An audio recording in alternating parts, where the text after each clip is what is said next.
Hello, Grand Rising. I'm in such a good mood today, but I am taking a mental health break at the moment, and I want to talk to you about a few things while I'm on my mental health break. First off, this whole work from home thing is a trip because there are no defined lines like of when to start and when to stop. Oops, I'm still in my pajamas, as a matter of fact. I'm in my pajamas, but I have had 2 Zoom calls and I've negotiated a deal already, and nobody knew the difference because they were only seeing from here up. So don't tell nobody I'm in my pajamas, okay? Later on today, I got to host a real estate conference. I think I'll put on a blazer over my pajamas. But I want to talk about sharing, right? Sharing knowledge. We need to do more of that in our community.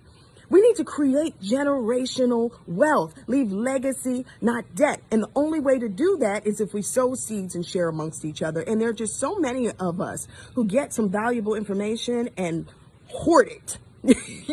I've asked people how to do things or to teach me about, things that I don't know, technology wise and otherwise, because I want to learn. I want to be a sponge. And they just go ghost. And I'm like, oh, wow, that was kind of selfish. And then I'll share something on social media and they say, why did you share that, girl? You're giving away all that good info. And I'm like, because that is what you're supposed to do. So in that spirit, I want to just put a button on a few things that you guys have been asking me about. Some of you have been on the journey as I've helped Kendall buy her first investment property. And some of the questions and comments were how? Does it make sense to put a property in a child's name? How do you put it in a child's name? Are you mortgaging it? Are you buying it in cash? So let me just answer that before we go any further. I want to talk about GMIBs today as well. So while you can put a property in a child's name, I don't think it's necessarily smart to do it that way. And here's why. A child cannot transfer title. You have to be 18 years or older to transfer title. So imagine you purchase a house, like for Kendall, she just turned 9. Purchase a house for her, and then something happens and I have to sell it in 3 years. Well, it's in her name. She can't transfer title. I gotta wait till she's 18. Oh, we're stuck. Do you see what I'm saying?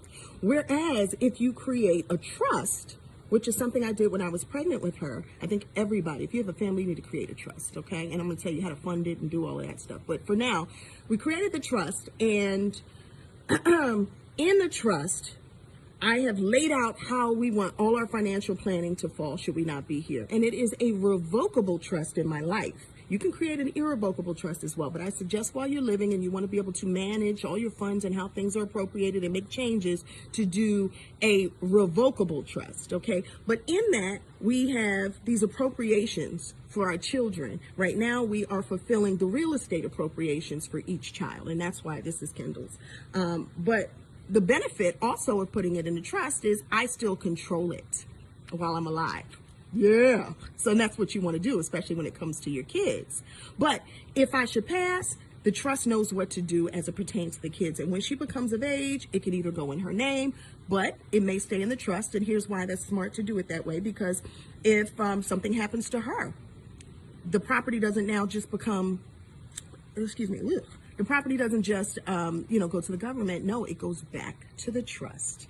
And then the other beneficiaries of the trust can share in the benefits of that property. So our other children. Do you see how that works? So I want you to look into that. Start looking into estate planning. You can fund your trust through life insurance for what, $50 a month. Sometimes you can get $1 million, $1.7 million policy. So even though you aren't a millionaire in your life, if something happens to you, you can definitely take care of your family, and it's worth the investment to do so.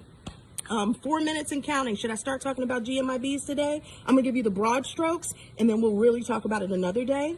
GMIB stands for Guaranteed Minimum Income Benefit. This is an important tool for retirement planning for people who are self-employed, although anyone can invest in a GMIB. Really what you're doing is creating a pension for yourself.